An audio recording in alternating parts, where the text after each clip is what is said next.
In today's video, we're going to talk about how to buy an existing domain. This video is for you if you're looking to purchase a domain that someone already owns. We are going to go through this step by step and show you the most efficient and effective way in order to increase your chance of purchasing that desired domain name. But before we get into it, let's talk about some of the reasons why that name you're looking to purchase already exists. One reason is that it's an actual company. So for example, Target.com. If you're going to go purchase Target.com, it's going to be nearly impossible because a large corporation owns that domain. Actually, later in the video, I'm going to show you a neat tool that estimates the cost of purchasing a domain name, and you can actually see how much it would potentially cost to buy Target.com. Now, on the other hand, you might be looking to buy a domain for a personal brand or a small company. In this case, the website might already exist, but it could be inactive and somebody could be willing to sell it. If the domain is inactive, it could be relatively affordable to purchase, and people could just be holding on to domains so that somebody like you comes around to buy it. This is actually the case for me. I'm looking to buy my name, samherrera.com, and it looks like my website is inactive. So we'll get into that later and we can use that as a case study for this video. In this video, I'm going to show you everything about how to research the price of the domain name, how to get in contact with the owner, and how to proceed once you have purchased the domain name. Stay tuned through the end of the video. Like I said, I'm going to walk you through an actual example, so I really hope that this helps you. Choosing the right name for your domain is a crucial first step. You want to choose a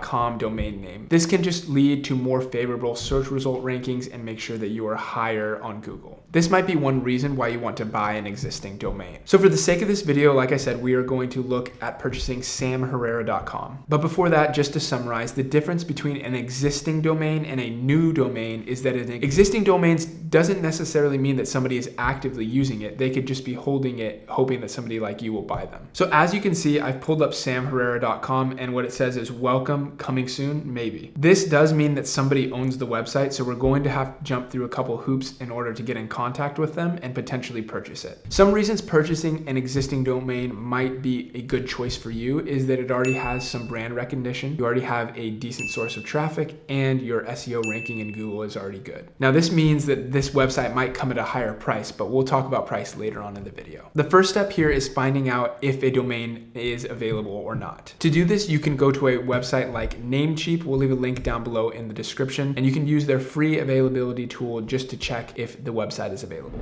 So now that we have it pulled up here, let's type in the website that we are looking to buy. As you can see here clearly, samherrera.com was registered in 2015, and you can actually make an offer, which we're going to talk about a little bit later. Let's see what other options we have if .com is not available. Okay, so I can purchase samherrera.net. Like I said, I want to try to stick with .com, so we're really going to try to purchase that. But look, samherrera.org is available, samherrera.bot, all of these other ones are available, but like I said, we really want to try to get .com. After you know what website you want to purchase, you want to try to gather as much information about the owner as possible. A great website to do this is called who.is. Who.is is this great website that has all the domain names and the contact info for a lot of domains. It doesn't have it for all of them, but it's a really good starting place. So let's check if we can see anything for samherrera.com. Okay, so I pulled up samherrera.com, and you can see here it's registered with Namecheap. It expires in August actually of 2024. So we can keep an eye on that. And maybe if it expires then we can buy it if they don't renew it, but likely they're probably on auto renew, so that might not be the best way to get the domain. If we scroll down to the bottom to registrar information, we can see the contact information down here. Now, unfortunately for my website, it's redacted for privacy reasons. I was really worried about this. We're not gonna be able to get too much information from here, but you might as well check to see if you can get any for your website.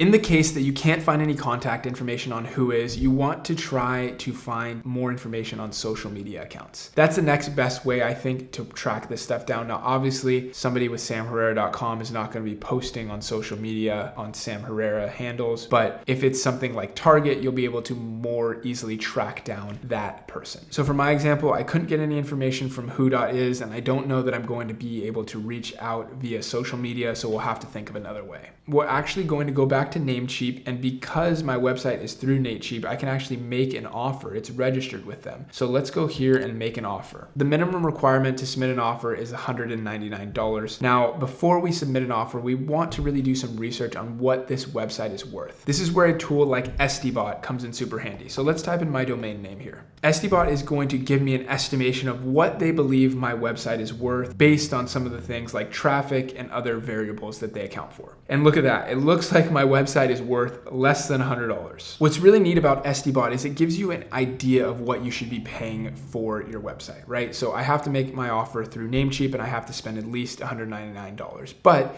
if I was able to get any information from social media or who.is for contact info, I would be able to send them an email directly where I might be able to get it for a little bit lower. I'll talk about this a little bit later. We're going to go through a brief example email of what you can send if you have contact information, but just keep this number in mind. Mine is $100. Another really neat tool that I wanted to show you is Wayback Machine. You just want to make sure that before you buy your domain, it doesn't have a bit of a bad history or reputation in the past. So just double check on this. This site actually takes screenshots over the course of the history of the website. It's actually really cool. Let's hop into it. So I'm going to put in samherrera.com again, and we're going to browse history. So you can see here, it's taken screenshots of the homepage and of the other pages on the website over the course of about 5 years. So let's go back to the oldest one in 2018 on August 5th, and let's see what it says. Okay, so now that we're here on August 5th, 2018, it's the same exact website that we see here today. They're identical, so it looks like nothing is really happening. This is a good sign for me because somebody actually might be willing to sell this. It doesn't look like they're doing much with this website. Other than that, there's not really much here for me in my website. If I go to a different date, it has the same exact homepage, so there's not really much here for me, but that might not be the case for you. You might actually have different pictures or different contact info that will appear here, which is really helpful. Before we go any further, let's go back to Estibot. I promised I would show you what Target is worth, or at least what Estibot thinks Target is worth. Leave a comment down below before I submit this and we can see who is the closest. So let's go to target.com and see how much it's worth. The number, it's 5.92 million. And honestly, that sounds pretty low considering they probably wouldn't even sell it to you for that. Target obviously needs that domain and it's worth so much more to them than that. So that's not really in the picture. Okay, so let's say that you were not in the case that I have. Let's say that you actually were able to get some contact information from either who.is or their social media account. Now you want to craft an email that you are going to pitch them on the purchase of the domain from them. So it could be something super simple. Hello, whoever the owner is. I did some research online. It looks like the domain is worth about $100. I'm willing to give you $150. Are you interested in potentially selling? Best, and then your name. Something like that has a good chance of getting their attention if it's super simple. And in my case, if it's an inactive website, they might be looking for somebody to sell it to. That could be the whole reason that they purchased it in the beginning. Now that you've reached out a request and you've potentially gotten in contact with the person that owns the domain and you've agreed on a price,